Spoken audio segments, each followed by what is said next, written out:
Hello, everyone, and welcome to episode 10 of The Rookie and the Vet, a series where we discuss all about the work that the Healing Cycle Foundation does, how important Ontario hospices are to our community, and how you can become involved in supporting hospices and palliative care centers in Ontario.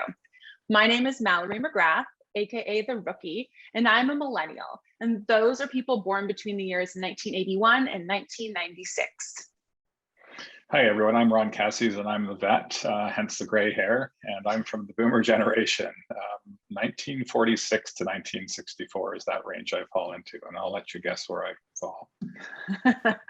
We would like to, this is the first time we've actually brought a guest back because she was a wealth of knowledge and we wanted to learn more. So I'm very happy to welcome back Julie Brown, who is the manager of philanthropy from the Dorothy Lay Hospice. Welcome, Julie. Thank you so much, Mallory and Ron. It's such an honor to be here, and I really enjoyed the last time, so I hope I can provide some insight again. Great. We had, for our listeners, we had Julie on in May for Leave a Legacy Month, and she talked all about legacy giving. And today she's going to go into other forms of planned giving and help us to understand the differences between them, the similarities, and ways that we can be involved in supporting charities like the Dorothy Lay Hospice, both during our life and after our death. Mm-hmm. So Julie, we're as Mallory said, we're excited to have you back. It's like being on Tonight Show with Johnny Carson, remember back then. But anyways, yes.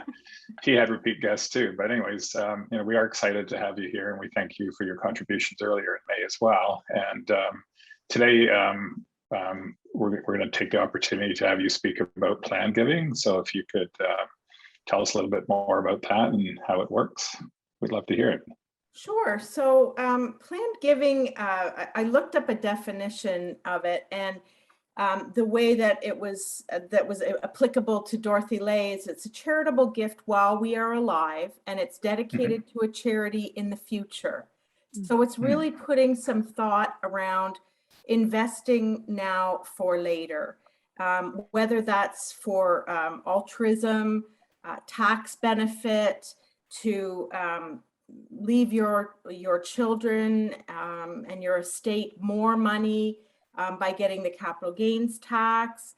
There are a lot of different, and by no means I'm a professional on tax planning or anything like that. We always encourage people to speak to their lawyers and their financial advisors when they're considering a gift of a planned gift. There are many different ways of facilitating a planned gift. So I'd like to just briefly talk about them. Sure. So everybody knows about securities, and the Canadian Association of Gift Planners, which is an association that actually deals in planned giving and has a terrific website that I would encourage anybody to look at for reference. But they've worked very hard at advocating on behalf of donors to donate securities and therefore reduce or minimize their capital gains tax. So it's a very good way of donating money, but also helping to save tax. Yeah. So that's one way. Insurance is another way, and it's a very interesting vehicle. Whereas you buy insurance, but you leave it in trust to the charity. And actually, I'd like to speak about an example that I have of that, that we were a beneficiary of, a very generous donor. And you pay for that during your lifetime. And once it's paid up, you can donate it, or you can donate it upon your death, the proceeds of your insurance. Another interesting and popular way of donating is RRSPs or RRIFs, and that's when people leave it in their will, directed to the charity. And I think it's really important to note that during the pandemic and COVID, over the last year and a half, people have become really aware of their life, their death, and there's been a huge influx of interest in creating wills and really a thoughtful approach to it. from my perspective, we've seen a real increase at the Dorothy Lay Hospice. That's great. Interesting. Yeah. And so, if you don't mind, I just wanted to add a comment. I actually am a financial advisor, and I do have 2 clients or their charities that I manage for this type of gift giving, and the way they're structured is that they can give so much money out to a charity every year. So that's another form of what you're talking about too. So absolutely. Sorry, I just want to add on that too, Ron. I read an article about that the other day, and how generous the foundations have been. Tremendously generous. They have a quota of how much they have to give, and I think their percentage that I read was 90% have increased their giving quota this year as a result of the pandemic, which is really remarkable. Yeah, it is nice. That's great. And so how do the different types of planned gifts contribute to a charitable organization? So if you tell us more about how the planned gifts, they can be very critical components to philanthropy in general, or maybe more specifically to your type of charity. Sure, great question. The planned gifts typically are a larger gift, which of course is welcome by any charity. But the other advantage for the charity is that they are undesignated, which means they're not directed to, say, programs and services. They're not directed to capital campaign. They're more directed to the discretionary advice of the board of directors. So they can be designated to the highest priority areas, which often donors don't want to fund. So they are a welcome gift when they do come in. And so for some people, I mean, I can imagine that, for instance, let's use a legacy gift in a will as an example. I mean, you obviously, as a charity, you'll find out that one day you'll get this, but you have no idea when. And if they don't leave it as being discretionary and up to the board, then it could be that they say, we really want it to go towards, the structure of the building, or the the upkeep, and say the year before you replace the roof and fix the foundation. And it's like, well, okay, we'll just hold this money until we need to do something again, right? I mean, I can imagine that must be still welcomed, but frustrating not to be able to actually utilize the money in that moment on things that are needed. So I could see how that would be really important when, discussing with your family about leaving a gift, that you can leave it more open-ended in that way to allow the board of directors to decide how to use it best. Absolutely, I would encourage that. If you don't mind, I'd like to give a couple of examples that you touched on, actually. So one of our founders, his name was A. Mead Wright. We had 4 founders at the Dorothy Lay Hospice. He left a gift in his will as a dedicated to the education and development of our staff.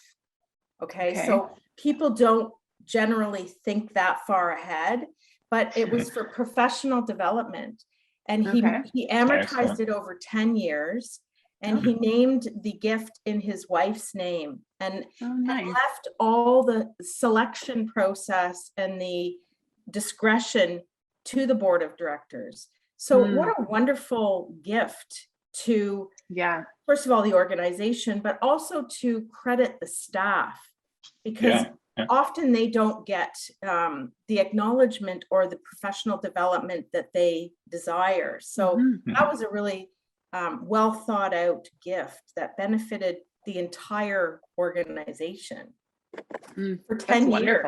Yeah, that's pretty good. Yeah.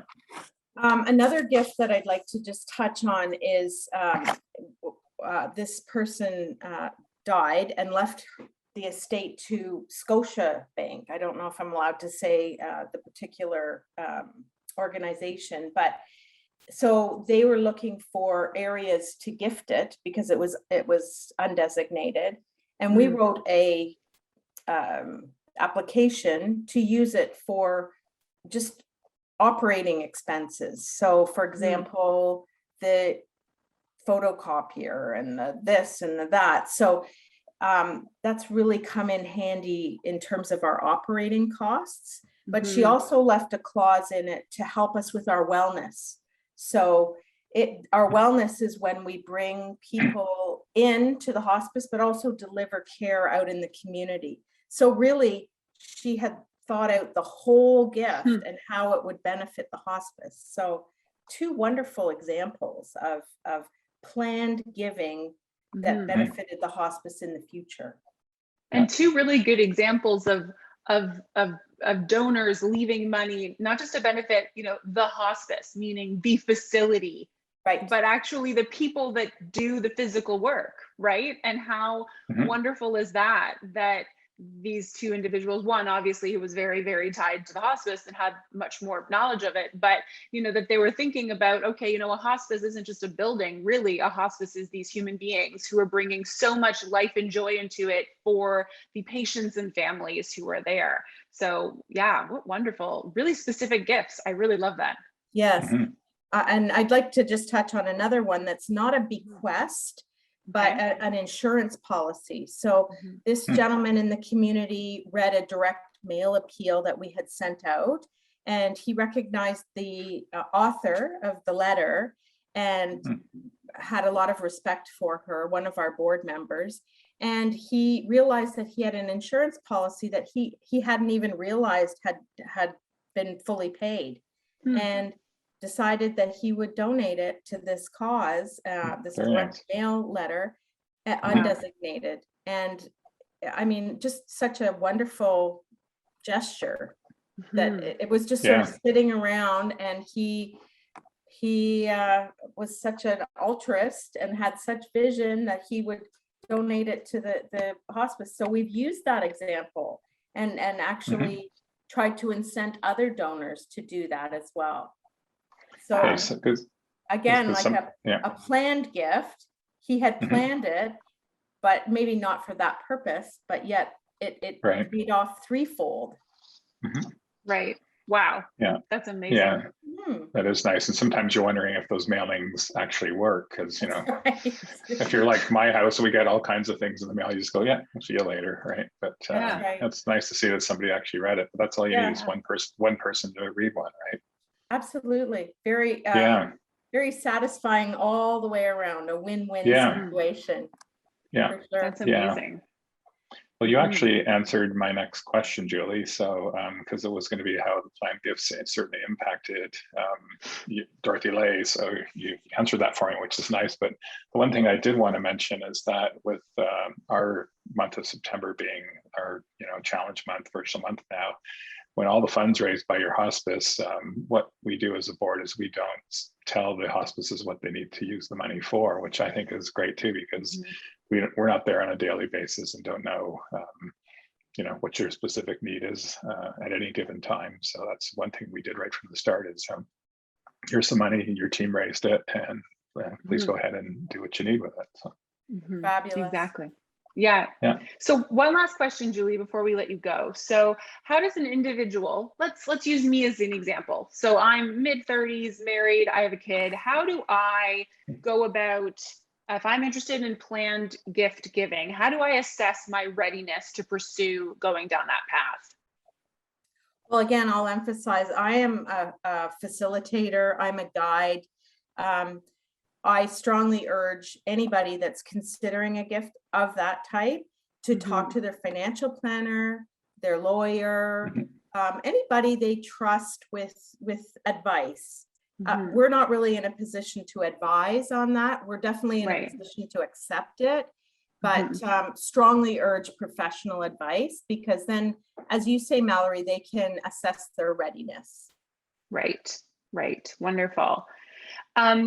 Okay. Well, I don't think we have anything more from you today. Is there any other little stories you wanted to share at all, Julie? Or did you touch on everything you wanted to? I would just like to put a plug in for our hike for hospice at the Dorothy Lay Hospice, which is not competing at all with Healing Cycle, but raising very important funds for the hospice. And thank you so much for everything that the Healing Cycle does. Oh, we're happy to help. You're welcome. Yeah, definitely. we certainly Well, are. Thank you for joining us, Julie. And I just want to remind everyone, as of yesterday, and by the time you guys watch this, we'll probably be a week in to #Healing Cycle Month. So remember, we're trying to raise, if you can, over 4 weeks, raise $400 each and ride, walk, run, skateboard, rollerblade, swim, whatever, 400 kilometers over those 4 weeks. Ron and I are actually sporting. Ron, show it. The Healing Cycle we got the shirts on. Yep, we got them on and we're ready to go. I'm about to go out and do a 5K walk when we finish here. So please make sure you can still register, even if you kind of got caught up in the end of summer. You can register, or you can go join a team, or you can just donate to your friends, to a specific hospice, whatever you feel is best for you. Please help these organizations that need extra funding to get through a year and be able to help so many people. So head on over to our website, www.healingcycle.ca, and you can get lots of info there, and feel free to reach out to us. Thank you again, Julie, for being here. We really appreciate your time again. My pleasure. Thanks, Julie. Wonderful. Bye, everyone. Good luck. Take care. See ya.